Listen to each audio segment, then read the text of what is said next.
સરકાર કરોડો રૂપિયા ખર્ચીને સૌને વીજળીના દાવા કરે છે, પણ હકીકત એ છે કે સુરેન્દ્રનગર જિલ્લાના ચુડા તાલુકાનું ભૂગુપુર ગામમાં લોકો આજે પણ અંધકારમાં રહી રહ્યા છે. વિગતે ચર્ચા કરીશું. નમસ્કાર, હું છું પ્રથમ મોદી. આપ જોઈ રહ્યા છો નિર્ભય ન્યૂઝ. સુરેન્દ્રનગર જિલ્લાના ચુડા તાલુકાનું ભૂગુપુર ગામ. આ ગામમાં લોકો છેલ્લા ઘણા સમયથી વીજ ધાંધિયાથી પરેશાન છે. રોજબરોજ વીજળી જતી રહે છે, ક્યારેક કલાકો સુધી આવતી જ નથી અને તંત્ર તરફથી કોઈ ઠોસ પગલાં લેવાતા નથી. કલ્પના કરો, ભૂગુપુર ગામમાં સાંજ પડે અંધારું છવાઈ જાય. બાળકોને ભણવું હોય, મહિલાઓને કામકાજ કરવું હોય, દુકાનદારોને વેપાર ચલાવવો હોય કે ખેતીવાડીના સાધનો ચલાવવા હોય, બધું વીજળી પર આધારિત હોય છે. પણ અહીં તો વીજળી ક્યારેક હોય કે ક્યારેક ના હોય, એટલે જિંદગી અંધકારમય બની ગઈ છે. ગામના લોકો સ્પષ્ટ કહી રહ્યા છે. વારંવાર પીજીવીસીએલ કચેરીમાં રજૂઆત કરીએ છીએ, અધિકારીઓને વાત પણ કરીએ છીએ, લેખિતમાં અરજી પણ આપી, પણ કોઈ સાંભળતું જ નથી. અમારી સમસ્યા તંત્ર માટે નાની છે, પણ અમારા માટે તો જિંદગી મરણનો પ્રશ્ન બની ગઈ છે. નજર કરી રજૂઆતના દ્રશ્યો પર. અને 4 દી પહેલા મેં તમને કર્યો તો ફોન, બરાબર? આ તમને કીધું મંગળવાર સુધી મંગળવાર નહીં, બુધવાર સુધી આપું. પણ 4 મહિના સુધીમાં એમ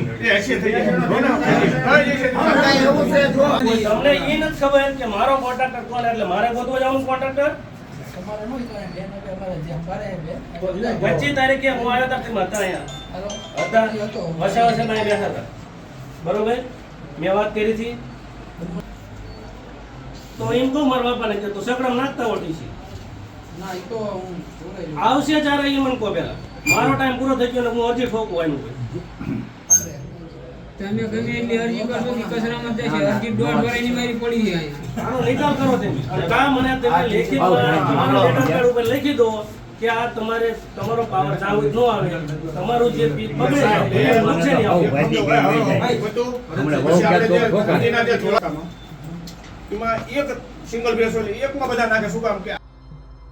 હવે સ્થિતિ એ બની ગઈ છે કે ગામના લોકોનો ધીરજનો પ્યાલો છલકાઈ ગયો છે.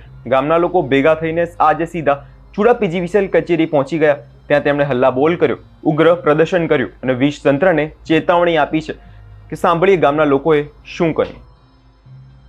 ચાલો.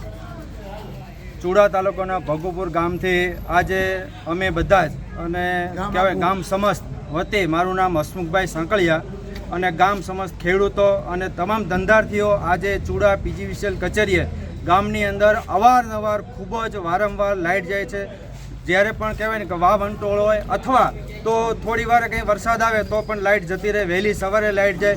વારંવાર રજૂઆતો કરવામાં આવે છે, પણ છતાં પણ સમયસર રિપેરિંગ કામ કરવામાં આવતું નથી. જ્યારે એમને રિપેરિંગનો ટાઈમ મળે છે ત્યારે રિપેરિંગ કામ જો કરવામાં આવે તો આમ જનતાને આનો સારો લાભ મળી શકે. આમ જનતા આ ઈચ્છે છે કે અમને નિયમિત લાઇટ મળે, ખેડૂતો ઈચ્છે કે અમને નિયમિત પાવર મળે, જેથી અમારી ઉપજને અને વારંવાર લાઇટ જવાથી કહેવાય ને કે વીજળી ઉપકરણો જે ઘર વપરાશના હોય, બીજા કંઈ છે, એનાથી ખૂબ જ મોટું નુકસાની થાય છે. એટલે પીજીવીસીએલ કચેરીએ આવી અને આમ જનતાની એક જ રજૂઆત છે કે અમોને આ ઝડપી આનું નિરાકરણ આવે, ઝડપી રિપેરિંગ કામ થાય અને સારી સુવિધા મળે એવી આમ જનતા ભગુપુરની ઈચ્છે છે. ગામના લોકો કહી રહ્યા છે, બિલ વસૂલવામાં તમે આગળ છો, સેવા આપવામાં તમે પાછળ કેમ? લોકોના પૈસાથી પગાર મેળવનાર અધિકારીઓ ગામની હાલાકી કેમ દેખાતી નથી? એક તરફ લોકો ભારે મહેનત કરે છે, ઘર ચલાવે છે, વેપાર કરે છે, પાક ઉગાડે છે, બીજી તરફ તંત્ર રીટેક, બીજી તરફ વીજ તંત્રની બેદરકારીથી બધું અટકાઈ જાય છે. આ મુદ્દે ગામના યુવાનો પણ તંત્ર સામે ખુલ્લેઆમ ગુસ્સો વ્યક્ત કરી રહ્યા છે. તેમનું કહેવું છે, જો તાત્કાલિક ભૂગુપુર ગામમાં નિયમિત વીજ પુરવઠો શરૂ નહીં થાય તો અમે આંદોલનનો માર્ગ અપનાવીશું, રસ્તા પર ઉતરીશું, કચેરીઓ ઘેરીશું. હવે ચૂપ નહીં રહીએ. ગામના લોકોનો ગુસ્સો એટલો વધ્યો છે કે કચેરી અધિકારીઓ સામે લોકોના આક્રોશના નારા ગુંજ્યા છે. અધિકારીઓએ પણ એકદમ સ્પષ્ટ કહી દેવામાં આવ્યું છે, અમે લાઇટ માટે ભીખ માંગીશું નહીં, અમારી હકની વસ્તુ છે અને અમે તે લઈને રહીશું. સરકાર ગામડાઓમાં વિકાસના નારા આપે છે, સૌને વીજળીના દાવા કરે છે, પણ ભૂગુપુર ગામની હકીકત તો સૌ દેખાય છે. મહત્વનો સવાલ એ છે, શું પીજીવીસીએલ અધિકારીઓને માત્ર બિલ વસૂલવામાં જ રસ છે? શું લોકોની રોજિંદા જિંદગીઓ તેમને દેખાતી નથી? અંતે એક જ વાત ગામના લોકો સ્પષ્ટ કહી રહ્યા છે, અમારી રોજિંદી જિંદગી બગડતી જોઈ ચૂપ બેસવાના નથી. હવે તંત્રને જાગવું પડશે. જો વીજ પુરવઠો નિયમિત રીતે નહીં ચાલુ કરવામાં આવે તો ભૂગુપુર ગામના લોકો મોટું આંદોલન કરશે. આપનો શું અભિપ્રાય છે અમને કમેન્ટમાં જરૂરથી આપજો અને અમારી ચેનલ નિર્ભય ન્યૂઝને લાઇક, શેર અને સબસ્ક્રાઇબ કરવાનું ભૂલશો નહીં.